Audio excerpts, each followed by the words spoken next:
के लिए उनको 48 घंटे दिए हैं सिर्फ पाकिस्तान वापस जाने के लिए। जी हाँ, जितने भी पाकिस्तानी इस वक्त हिंदुस्तान में हैं उनके पास सिर्फ 48 घंटे हैं, भले वो अजीज़ों को मिलने गए हैं, बिजनेस पे गए हैं, टूरिज्म पे गए हैं, या वो वहाँ पर इलाज करवा रहे हैं। 48 घंटों के अंदर अंदर वो उनको भारत छोड़ने का जो है वो डायरेक्शन दी गई है।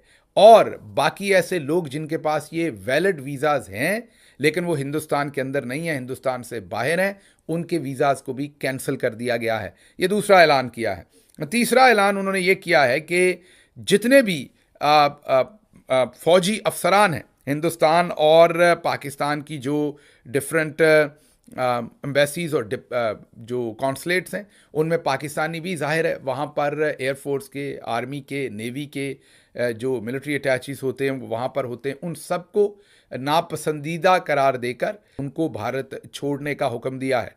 उनके पास गालिबन 1 हफ्ता है कि वो भारत को छोड़ दे। इसके साथ साथ उन्होंने जो अपने उनके फौजी अफसरान जो पाकिस्तान के अंदर हिंदुस्तान की तरफ से सर्व कर रहे थे उनको भी वापस बुला लिया है और इन ओहदों को फ्यूचर के लिए मुकम्मल मुअत्तल कर दिया है। मीन वापस भी बुला लिया है और आइंदा भी ना ही पाकिस्तान के किसी मिलिट्री अफसर को वहां रिसीव किया जाएगा और ना ही हिंदुस्तान भेजेगा। इसके साथ साथ उन्होंने हिंदुस्तान और पाकिस्तान का जो कौंसलर सेक्शन है, जो सफारती अमला है, उसको 55 से कम करके 30 कर दिया है। मतलब कि पहले 55 अफराद पाकिस्तान के हिंदुस्तान में थे और 55 अफराद ही या मुलाजमीन या अफसरान जो हिंदुस्तान के पाकिस्तान के सफारत खानों और एम्बेसी में काम कर रहे थे इस तरफ और उस तरफ, उनको अब 55 से 55, पहले ही बहुत ही कम स्टाफ था दोनों मुल्कों के, जो जो आप जोग्राफिक उनकी जो लोकेशन है एक दूसरे के साथ, जो ज़ाहिर है जितना ट्रैवल होता है उसके बावजूद 55 पहले ही बहुत कम नंबर था। अब उस 55 को भी कम करके 30 पे कर दिया गया। और आखिरी ऐलान जो किया गया है वो वाघा अटारी की जो गुजरगाह है, जो रास्ता है, उसको बंद कर दिया गया है।